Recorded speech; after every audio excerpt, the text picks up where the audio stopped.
Senhor Deus e Pai, aqui está o teu ministro, teu filho, Senhor, que o Senhor tem levantado nesta terra, com graça, unção e com muita responsabilidade ali naquele setor em Barra de Jacuípe. Que o Senhor possa usá-lo, Pai, assim como o Senhor tem usado. Que o Senhor fale conosco, porque nós precisamos ouvir a tua voz. E Ele é o canal, Senhor, para que nós venhamos aqui estarmos alerta. Usa o teu filho, é o que pedimos e agradecemos desde já por tudo, em nome de Jesus. E a igreja no SECBA diz: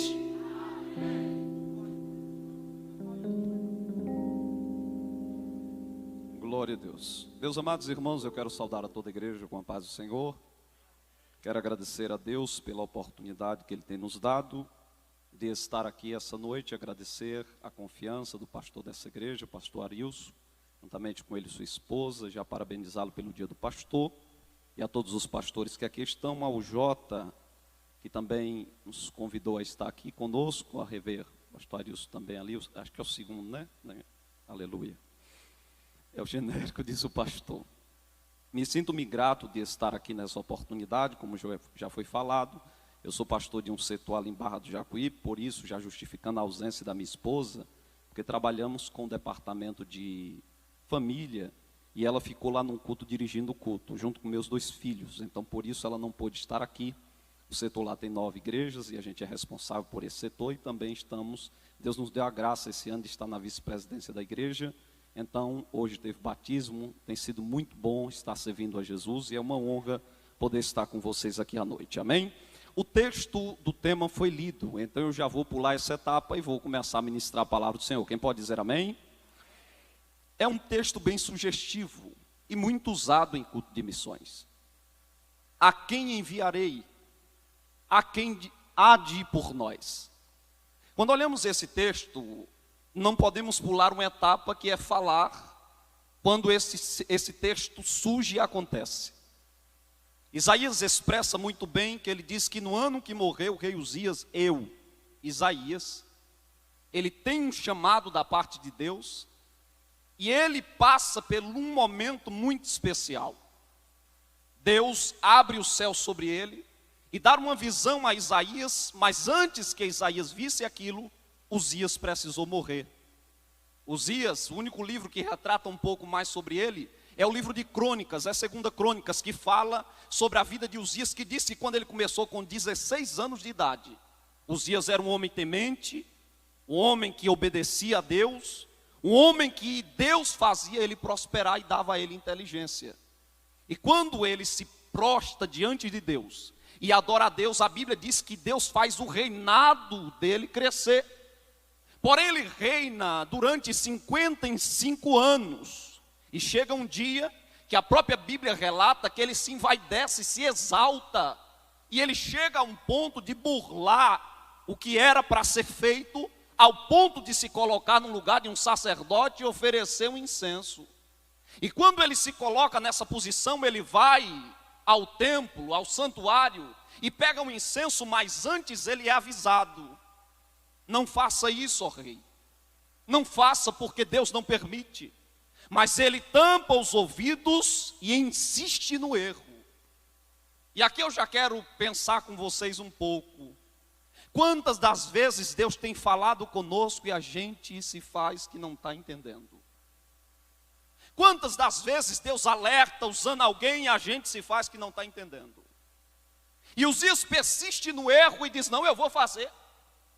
E a Bíblia diz que quando Uzias entra, a lepra ataca ele.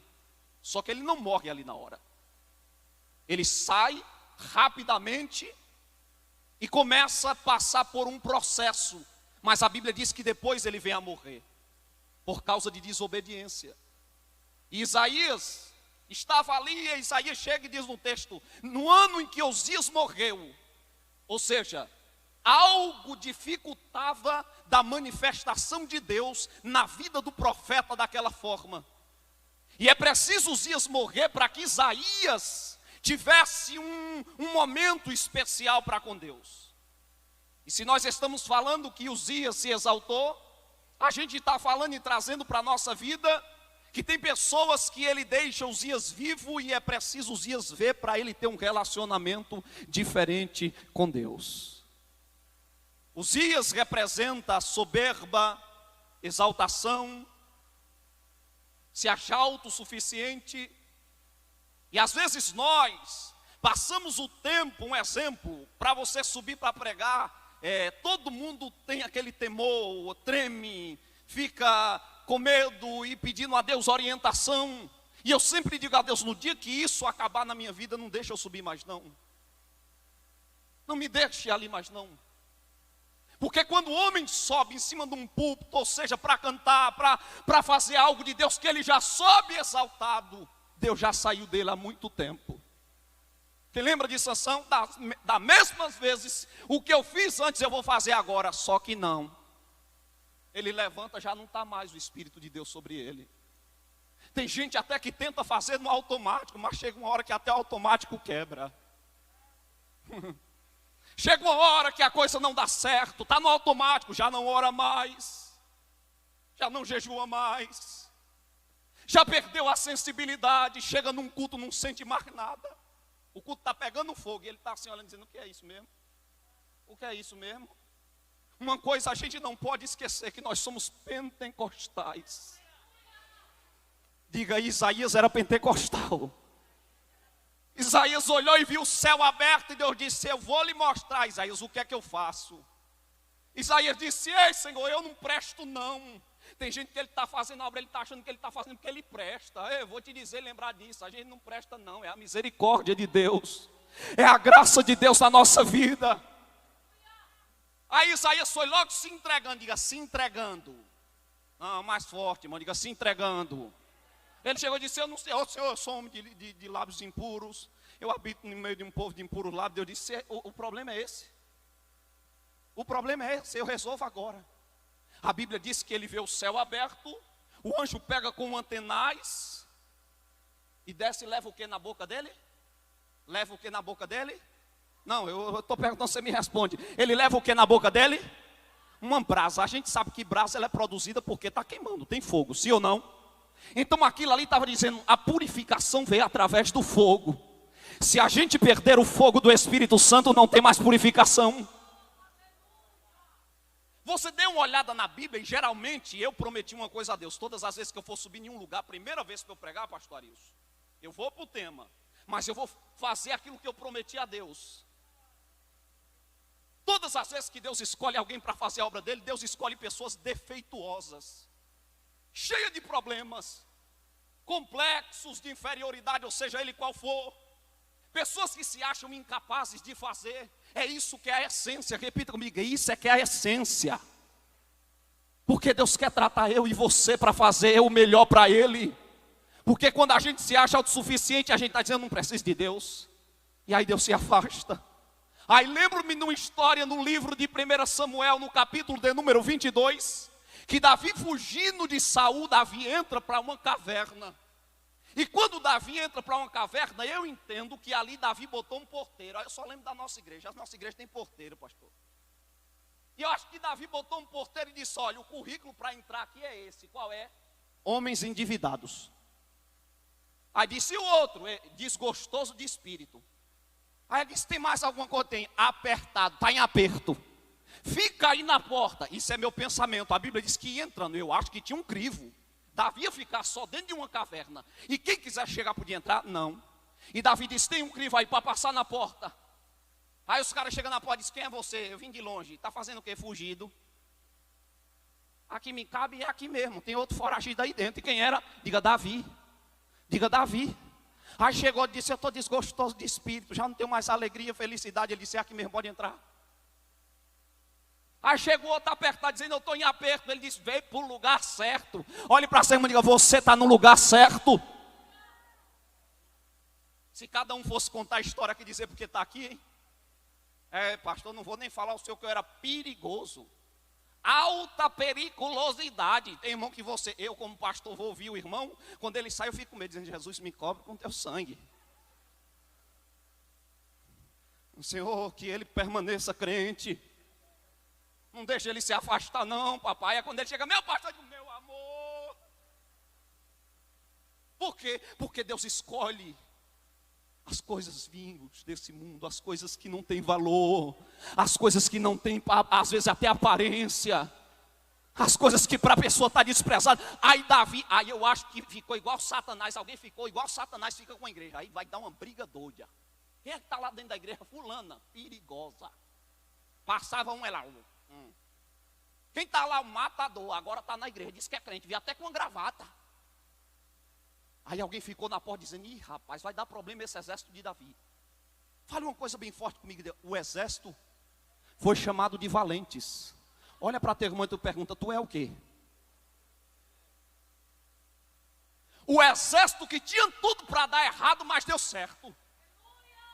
Alguém colocou o nome os valentes de Davi, começou com 400 só da terceira classe. Olha para você, maninha, você era da terceira classe.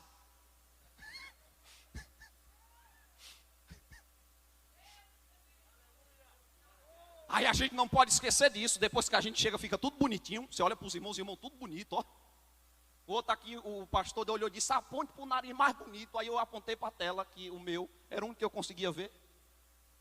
Mais bonito, o meu na tela não via do nariz de ninguém. Mas a gente às vezes esquece disso. Queridos, eu vou relatar aqui, porque meu tempo, eu tenho 15 minutos, pastor. Eu fiz uma promessa a Deus, que todas as vezes que eu subisse em um púlpito, eu ia falar aquilo que Deus fez na minha vida. Eu dirijo igreja há 14 anos já, comecei novo. Mas eu ouvi uma história, e essa história eu não gosto de contar na primeira pessoa, porque às vezes alguém pode interpretar de outra forma. Mas eu vi a história de um menino. Um menino que tinha uma mãe que vivia possessa 7 dias da semana. Os demônios que manifestavam nela, o nome era Tranca, Rua, Exu, Caveira, Sultão da Mata, Maria Padilha. E esse menino foi criado com esse trauma de ver a mãe já não olhava para ele e dizia, eu te amo, meu filho. Esse menino pegava a bicicleta que ele tinha, uma bicicletinha Monarch, que todo mundo conhece aqui. Conhece ou não conhece? Aquela antiga. Isso, meu, aleluia. Barra circular, foi forte agora. Que quando eu não conseguia, meu filho, pedalar por cima, eu metia a perninha por dentro.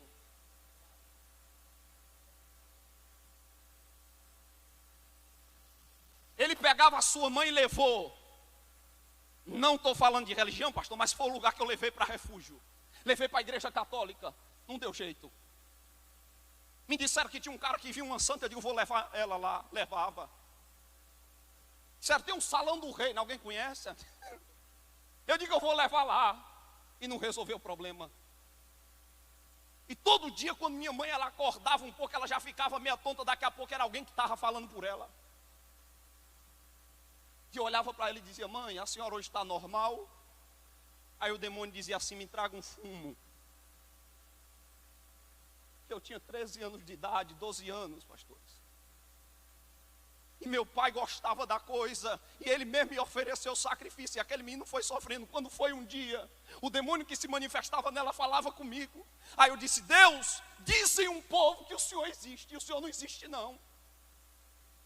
Porque os demônios manifestam na minha mãe, fala comigo, e o Senhor nunca falou. Eu queria ouvir uma palavra de minha mãe dizer que me ama, e ela não fala mais isso. Quando foi uma noite, eu dobrei o joelho, eu não sabia o que era orar direito, eu dobrei o joelho, e eu disse, se o Senhor não falar comigo essa noite, eu prefiro servir a esses demônios. E quando foi nessa hora, eu senti uma mão vir tocar na minha nuca, e eu desmaiei, e eu apareci em um lugar, irmão, eu apareci em um lugar, e o lugar tinha um clarão, e tinha umas plantas muito altas. Só que eu vi as plantas se curvarem, uma para o lado, outra para o outro, e abriu aquele clarão. E quando eu vi aquele clarão, eu vi um homem que não tocava no chão. Ele passava mais ou menos a 1 metro de altura, mas ele resplandecia. Eu tentei ver o rosto dele, mas eu não conseguia porque brilhava. As mãos dele brilhavam, os pés dele brilhavam, o olho dele brilhava. E eu perguntei, Senhor, é o Senhor?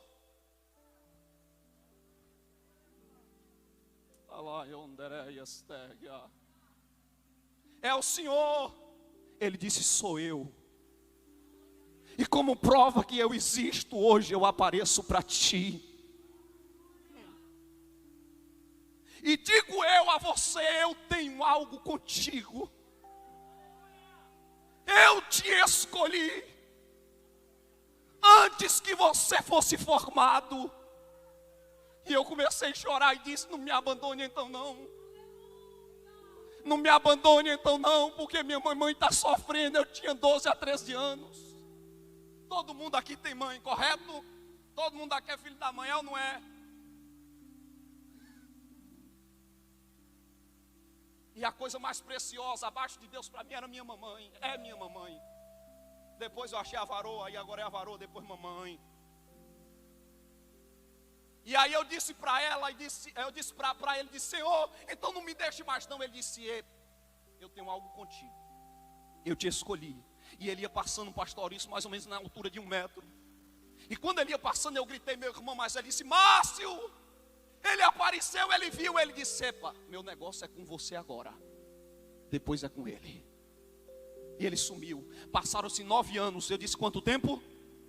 A gente saiu de um sítio que a gente morava, foi morar em uma casa, que é a casa do meu pai hoje.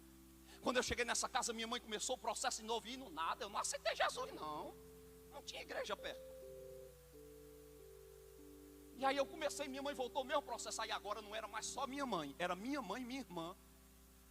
Minha mãe manifestava num quarto e minha irmã manifestava no outro. Um gritava de cá, o outro respondia de cá. Meu pai ia para dentro do mato para fazer macumba. Meu irmão pegava a bicicleta, corria de casa, e quem ficava? E o trauma voltou. Digo, o trauma voltou. E eu orei um dia e já estava trabalhando em Camaçari. Peguei uma bolsa que eu tinha, que eu guardo ela de recordação até hoje. Botei nas costas, eu trabalhava na MC em Camaçari. Disse: Deus, eu vou para Camaçari. Mas quando eu chegar naquele viaduto ali, eu vou me matar. Porque eu não consigo mais ver minha mãe desse jeito. Minha mãe estava dessa finura, gente. Minha mãe só tinha osso e pele. E nesse dia, quando eu falei isso com Deus, sabe por que foi? Porque eu cheguei no quarto e disse: mãe, mãe, eu vou trabalhar. Sabe qual foi a resposta dela? Eu digo: mãe, não é a senhora não. Eu disse: foi para isso que o senhor disse lá atrás que não ia me deixar? Eu disse: hoje eu saio de casa e não volto mais. Eu vou me matar, vou me jogar daquele viaduto. Quem aqui já foi em Camaçari conhece o viaduto que tem em Camaçari na entrada. Não é aquele? Eu trabalhava ali embaixo, eu disse: eu vou me jogar de lá, eu morro logo, acabou o problema. Só que veio a lembrança, eu disse: não, mas eu vou orar primeiro ao Deus que falou comigo lá atrás, e vai ver que Ele me ouve. Olha para você, irmão, e diga: vai ver que Ele te ouve. Irmão, eu vou falar aqui com todo respeito, disse: é falta de ética falar, mas a única coisa que eu tinha para abraçar, pastora Valquíria, pastor Arilson, era o vaso sanitário de casa, porque eu não tinha meu pai, eu não tinha meu irmão, eu não tinha minha mãe, e minha irmã manifestada. Eu agarrei e disse: Senhor, o Senhor falou comigo que não ia me abandonar, onde está o Senhor? Eu passei mais ou menos 10 minutos agarrado com aquele negócio. Aí eu vim no portão de casa fazer assim, ó. Era um portão de madeira que eu tinha feito, mas meu pai, eu já tinha 21 anos de idade. Eu saí. Quando eu saí no portão, um clarão desceu do céu. Isso aqui eu não estava sonhando e não é história que eu vi não. Eu estou falando que aconteceu comigo. Quando eu desci a escada de casa, o clarão veio do céu. E a voz disse: aí fora está. Porque na oração eu tinha pedido para ele enviar anjos para me ajudar. Você não entendeu não, senão você dava um glória melhor do que isso para Jesus. Eu disse: envia anjos, era a única coisa que eu tinha. E quando eu saí, que eu desci a escada, ele disse: se o clarão descer, que falou comigo: aí fora estão os anjos que você me pediu que eu enviasse. Irmãos, quando eu empurrei o portão um pouco, tinha um clarão era 4 pessoas que brilhava muito. As pernas começaram a tremer. Eu puxei o portão de volta, voltei para o lugar que eu estava antes, e agora eu agarrei o negócio e parecia que eu queria arrancar, e levantei a mão com a certeza que Deus tinha me ouvido. E agora eu levantei a mão e disse: Jesus, Jesus, o Senhor me ouviu. Quando eu saí de dentro de casa, tinha 5 irmãzinhas, desse tamanho. Você sabe de onde elas eram, né? Alguém sabe de onde elas eram? Da onde? Da onde eram elas? E essas irmãs eram que eu botava para correr da casa de meu pai. Chamava tudo que não presta, saia daqui, saia. Fumava pedra nas irmãs.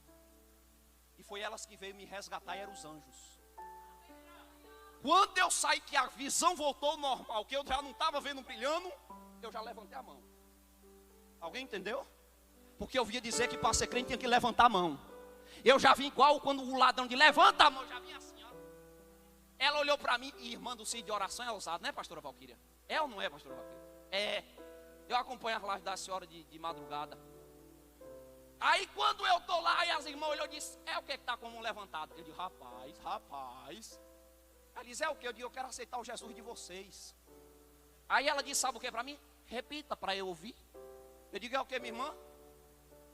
Repita, eu quero ouvir bem em som alto. E falou bonito, a irmã, altível. Eu digo, rapaz, a senhora está me pirraçando, irmã. Aí ela olhou para mim e disse, por que você quer aceitar Jesus? Eu digo, ó, eu primeiro aceito. A senhora ora por mim, depois eu falo. Sabe o que aconteceu nesses 10 minutos? Elas estavam indo visitar uma irmã num coqueiro de Monte Gordo. Ela disse que atravessou uma nuvem cheia de água e caiu água, chuva. Ela olhou e disse, Deus está falando que não é para a gente ir para o coqueiro não. Tem alguém precisando da gente aqui. Vamos que Deus vai direcionar a gente. Aleluia. Ela soltou no caminho, apareceu aquela irmã Tomé. Tem irmã Tomé sempre também no sítio de oração. Tem. E disse que nada, isso é o diabo. Aí ela disse, diabo não, irmão, você não entende a voz de Deus, não, vamos voltar. Quando chegou na entrada da rua de lá de casa, ela disse, é aqui, o sinal de Deus está mandando entrar. Ó a seta. Está mandando entrar, e elas entraram, aí chegou na casa de quem?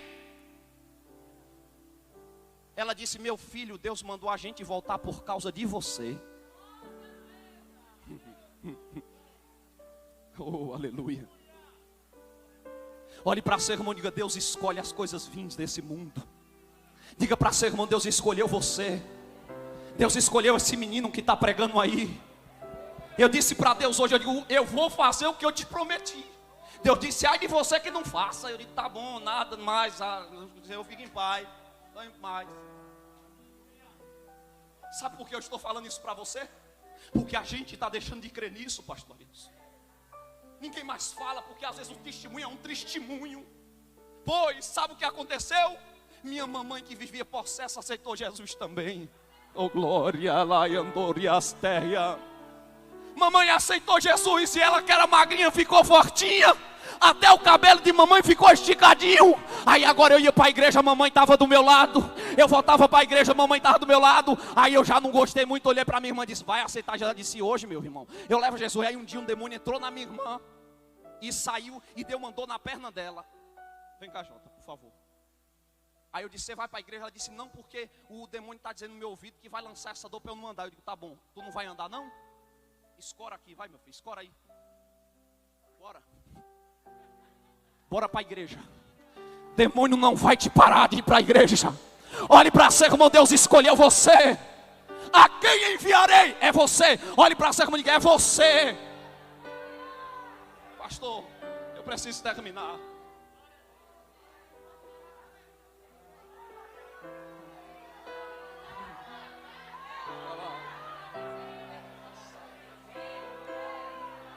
Jesus está na casa.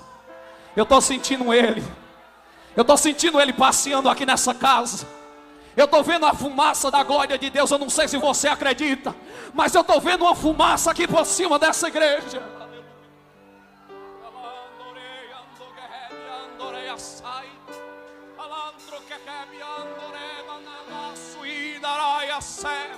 Deus está dizendo para você, você pensou que você ia correr da minha mão?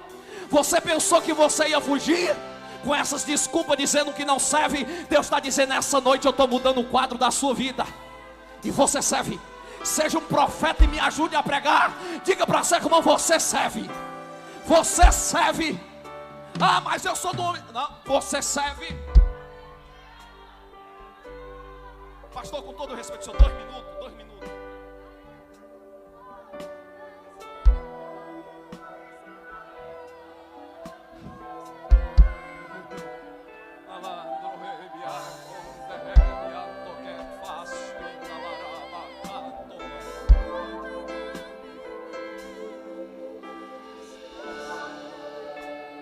aceito Jesus e me caso. E pensei que a prova tinha acabado. Casei com uma mulher e na primeira semana eu fui orar. E disse: Senhor, confirma esse negócio. Olha que homem doido. Casa, depois vai estar confirmado. Ai, que coisa, pastor. Aí quando foi, eu estava de tarde no quarto. Quem crê que Deus fala ainda? Eu tenho que ser rápido. O pastor me deu só 5 minutos. E tá bom demais. Eu estava no quarto. Aí tem crente que quer andar de qualquer jeito. É ou não é? Eu estava sem camisa um domingão à tarde, com uma bermuda aqui. Aí eu ouvi uma voz dizendo assim: se conserte. Eu procurei. Isso eu era novo convertido. Eu procurei. Olha, o que é que está falando comigo? Aí a mulher de lá da cozinha disse: é o que, homem? Eu digo: tem alguma coisa estranha aqui. Aí quando ele disse se conserte, eu fiquei com tanto medo que eu peguei o lençol em cima de mim. Eu apaguei, desmaiei de novo. Ele me mostrou eu em um trampolim, em uma água cristalina. Oh, glória.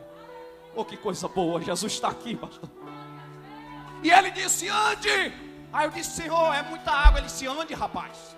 Eu fui aí, ele me mostrou uma coisa, disse assim: eu te colocarei na direção de algo tão rápido que você não vai nem acreditar. E essa mulher que tu tem, foi eu que escolhi ela para ser tua. Tu não crê não? Problema teu. Só que daqui 2 semanas, minha esposa fez um exame. O médico olhou para a cara dela e disse assim: olha, minha senhora Daisy. O nome do médico eu não esqueço. Sabe por quê, pastor isso? Porque o nome dele era Edivaldo. Edivaldo. Aí eu disse assim: é o que, Daisy? Cheguei em casa ela chorando. Minha esposa, antes de ser crente, tinha depressão.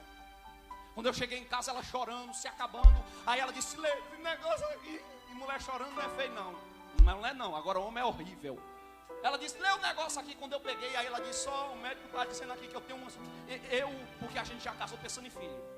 Eu sou apaixonado por criança, que ela cuidava de criança desde pequeno. Aí o médico disse que eu tenho 3% de chance de engravidar se fizer uma cirurgia. A cirurgia gasta não sei quantos mil. Eu não tinha dinheiro nem para me manter com ela. E se fizer a cirurgia tem 3% de chance. Eu olhei para ela e disse assim: ó, pelo amor de Deus, mulher, a gente serve a um Deus que faz milagres. Só que o coração, isso era a boca, viu? Essa era a boca. Quando era toda noite, minha esposa chorava até 12 horas. Eu esperava ela dormir. E quando ela dormia, sabe por quê? Porque quem ama não gosta de ver ninguém sofrendo. Eu esperava ela dormir. Quando eu via ela dormindo, eu pegava a chave do outro quarto, ia para o outro quarto, pegava o travesseiro, colocava no rosto e começava a gritar: Senhor, o Senhor não disse que era ela? Para encurtar, que o meu tempo já foi. Passaram-se 6 meses. Eu disse: quanto tempo? Cheguei em casa, ela estava do mesmo jeito. Ela disse, chorando de novo. Ela disse: lê aqui. Quando eu cheguei, que eu peguei o papel, estava lá no papel. Não precisou de muito dinheiro. E estava lá no papel dizendo: 8 semanas.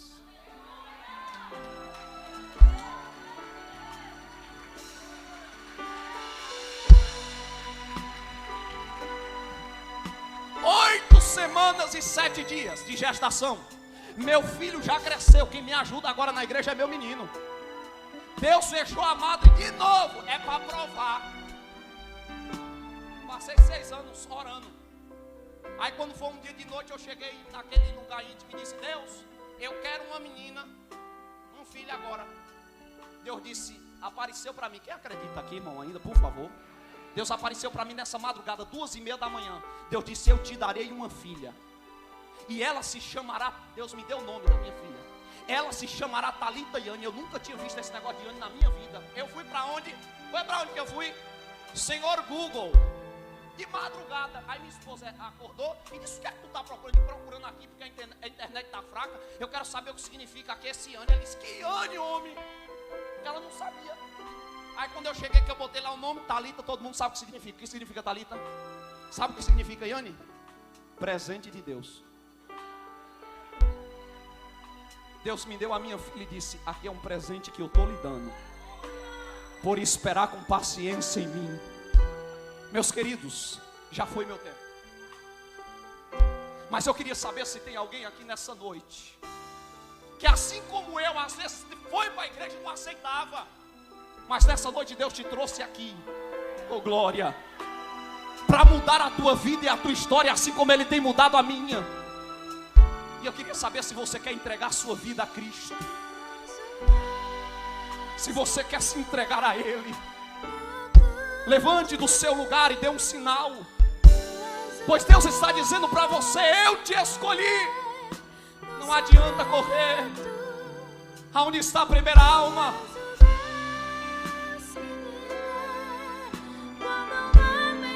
Alguém pode ajudar ele, pastor Arilson? Com o senhor, pastor. Já passou. Ali está a primeira alma para Jesus. Aonde está a segunda? A segunda alma, por